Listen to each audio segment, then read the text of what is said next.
jago bayi, sejago punya tujuan dan punya keinginan. Karena sejatinya berpolitik bagi gue adalah mencapai tujuan. Namun pertanyaannya, politik dalam arti yang sebenarnya, politik dalam arti substansial untuk memaslahatkan umat ini yang jadi pertanyaan, kapan gue mulai mengenal. Ya gue mengenal sejak dunia kemahasiswaan lah ya, bahwa pasca 98, 12 Mei, karena kebetulan juga gue berada di komunitas Trisakti dari kampus pasal gue, yaitu Universitas Trisakti.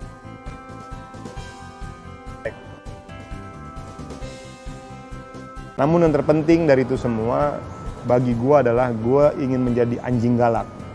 Karena bagi gue anjing galak apa? Ya gue akan siap menggonggong serta menggigit siapapun yang mau mengganggu ataupun tidak sejalan dengan tuan gue di belakang. Siapa tuan gue? Rakyat, masyarakat, seperti itu. Gue mengagumi Bung Karno. Kenapa gue mengagumi Bung Karno? Banyak sekali ide-ide gagasan Bung Karno mengenai bangsa dan negara ini yang memang beliau cetuskan. Salah satunya mengenai ide Trisakti, itu berdaulat dalam politik, berdikari dalam ekonomi, dan berkepribadian dalam kebudayaan. Ini yang menurut gue yang menjadi dasar proses perjuangan gue, yaitu Bung Karno. Di kepala gue yang gue dengar tentang caleg itu sak. Iya. Jadi kalau lu nanya tentang gue, caleg itu shit deh, bullshit semua. Jadi pada saat gue pun mau dicalonkan menjadi calon anggota legislatif, lagi kepala anjing, gue bakal menjadi orang sak nih, orang yang tukang bullshit. Tapi itulah tantangannya. Bagi gue anak muda harus siap dengan segala tantangan, baik itu tantangan itu kecil ataupun besar. Cuman karena kita adalah kaum muda, dan gue berharap harus ada tantangan besar yang ada di depan kita, yang harus kita jawab bahwa di tengah semua situasi kondisi bahwa semua masyarakat mengatakan bahwa caleg itu bullshit, begitu juga gue sendiri yang sebagai caleg mengatakan caleg itu bullshit, gue harus membuktikan kepada semua orang bahwa ada satu caleg muda, Maman Abdurrahman, yang siap membongkar serta menghilangkan stigma tentang kebullshitan para caleg itu. Ini sampaikan juga ke teman-teman tim Badan Geologi, besok ketemu sama saya deh, tarung betul-betul, saya bongkar itu semuanya. Nah ini saya pastikan, karena saya marah sekali Pak. Ini saya tunggu sebetulnya dari tadi ini mau pembahasan ini. Tapi karena saya pikir pasti nggak mungkin Pak Menteri bahas semuanya. Jadi begini Pak, kalau terkait program yang aspirasi kita, para anggota Dewan, itu hati-hati betul Pak. Kalau memang mau direalisasikan, realisasikan. Kalau memang tidak mau direalisasikan, jangan direalisasikan. Karena implikasi dampaknya itu jelek sekali sama kita di Dapil. Jadi Bapak bayangkan, ada program sumur bor tuh. Itu di tempat saya Kalimantan Barat, satu pun nggak ada yang terpasang tuh. Sedangkan masyarakat itu semuanya sudah disosialisasikan tuh, sudah titik-titiknya apa segala macam semuanya. Kita kalau misalnya di ujung tahun saya baru kontak, kenapa tidak dipasang, nggak masalah. Tapi saya ingat sekali dari bulan Mei tahun 2020. Itu udah kita tanya tuh, itu kepala Badan Geologinya 3 kali saya telepon, nggak diangkat-angkat sama dia. Nah, kau ketemu sekarang, ini fungsi konstitusi saya loh, anggaran. Jangan sebut nama saya, aku bikin hancur kau. Nggak, ini terus terang Pak, saya marah sekali Pak, karena hancur Pak, ada 7 titik. 7 titik itu di 3 kabupaten. Dan enteng kali jawab, nanti dulu pimpinan, ini sekalian, ini saya mau sampaikan. Dan enteng kali jawabnya itu staf itu, tuh udah nggak bisa Pak, karena kontraktornya tidak mampu merealisasikan. Loh kalau kontraktornya nggak mampu kau ngebor situ, kau cari kontraktor lain dong. Kan yang jadi korban kami nih, saya. Pertanyaannya kalian ngurus anggaran datang ke kita semua sini. Tapi pada saat komitmen kalian masalah aspirasi program itu, kalian lepehkan kita semua ini, kurang ajar. Enggak, ini terus terang Pak, saya marah benar-benar Pak.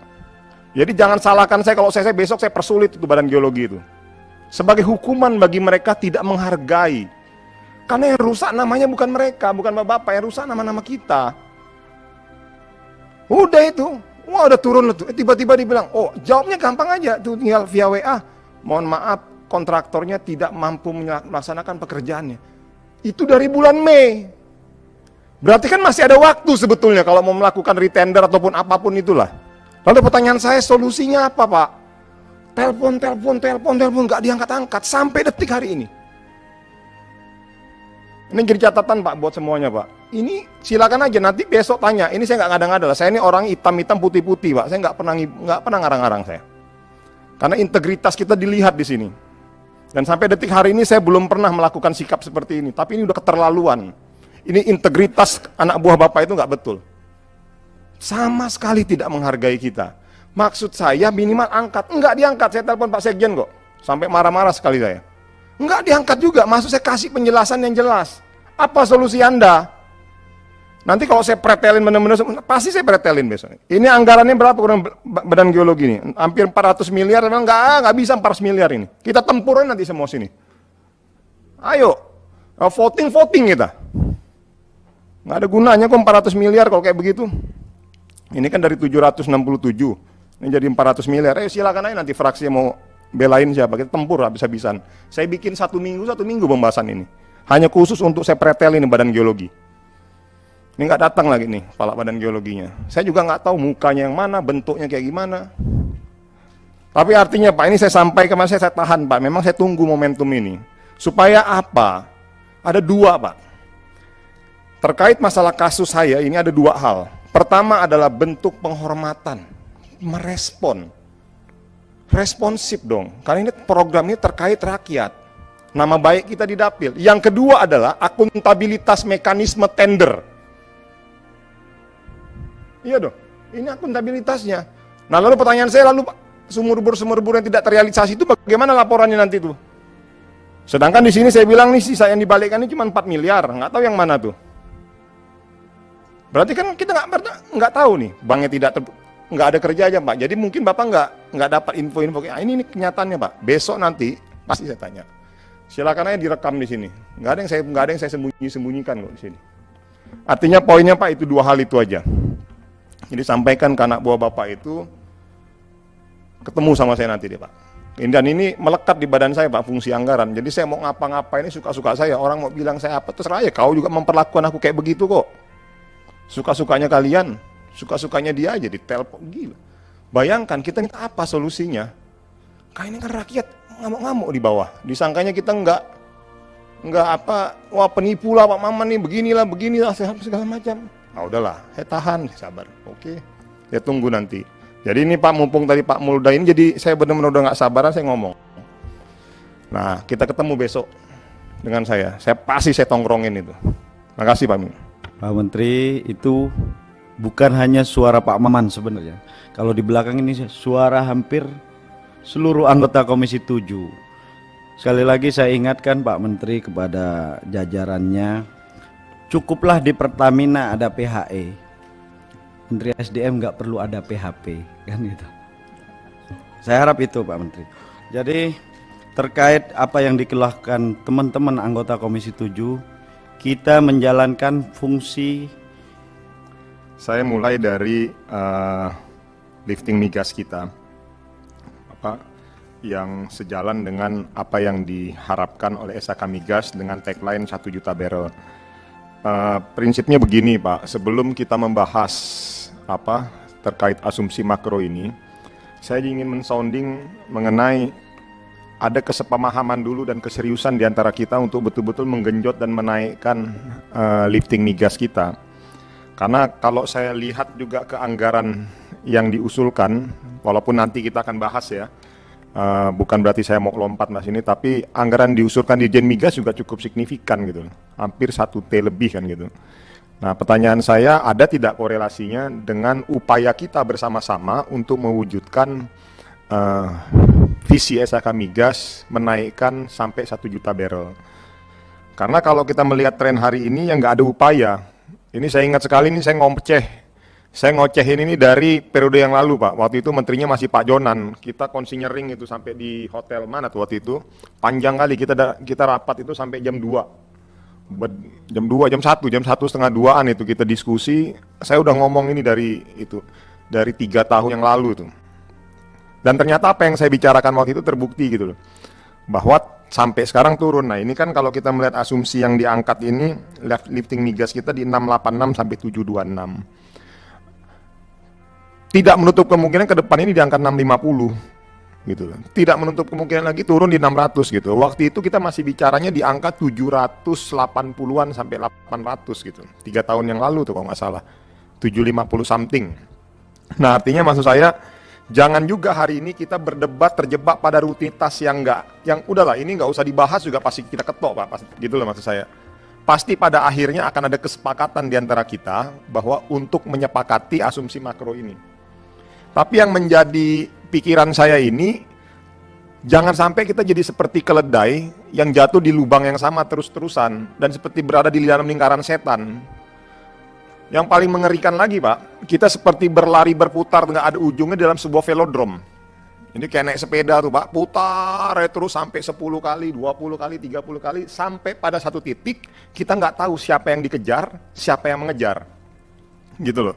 Nah inilah tadi Pak Menteri, saya menjadi concern saya itu bahwa dalam rapat pembahasan anggaran kita juga sudah mulai masuk ke dalam perdebatan ataupun diskusi, ini mau ngapain nih, gimana nih cara kita. Jadi dalam konteks postur anggaran yang mau kita sepakati pada hari ini, kurang lebih 5 triliun, pagu indikatif yang diusulkan oleh Kementerian SDM, saya juga mau ada perdebatan yang cukup dalam dan panjang kita terkait mengenai bagaimana kita sama-sama bisa menggenjot produksi migas kita gitu. Jadi saya bukannya mau bagaimana, tapi itu menjadi concern dan ini sudah terbukti dari 3 tahun yang lalu saya udah berdebat ini, kita panjang. Waktu itu sekjennya masih Pak Ego Pak ya, masih Pak Ego juga. Nah jadi hari ini kita kembali lagi mengulangi perdebatan yang sama dengan rutinitas yang sama. Tetapi kita tidak pernah berdiskusi gimana sih cara naikin produksi ini gitu. Karena sekarang kalau sampai hari ini saya belum ketemu solusi alternatif untuk mempertahankan asumsi makro penerimaan negara dari lifting migas. Kan nggak ada nih Pak.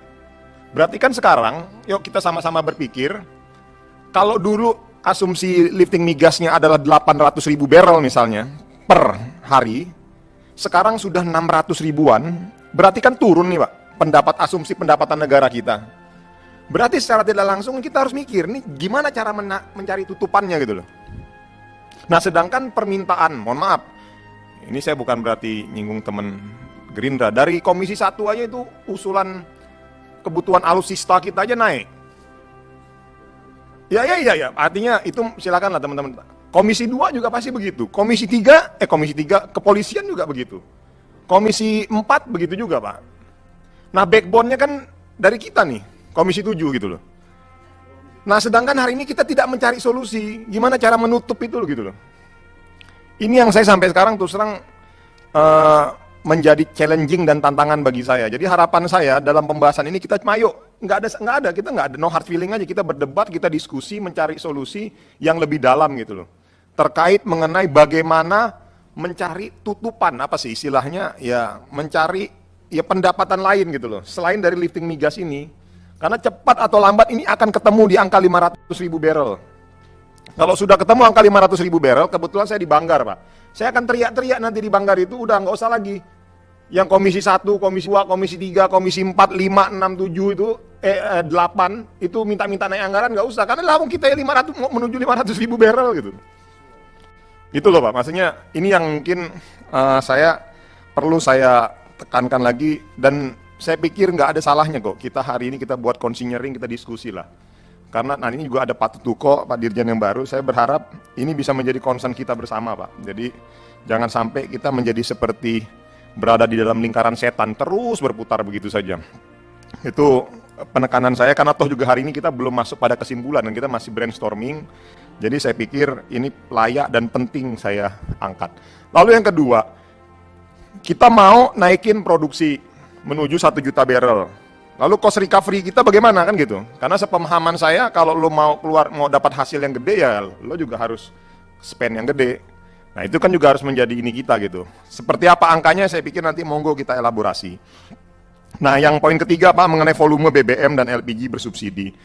Mohon usulannya nanti Pak dalam rapat selanjutnya atau di sini dimasukkan juga berapa sih angka total nominal rupiahnya. Jadi kan kalau ini kan kita cuma dapat sampai hari ini, saya yakin teman-teman pasti bingung nanti. Ya oke, angkanya 7,5 juta misalnya subsidi LPG.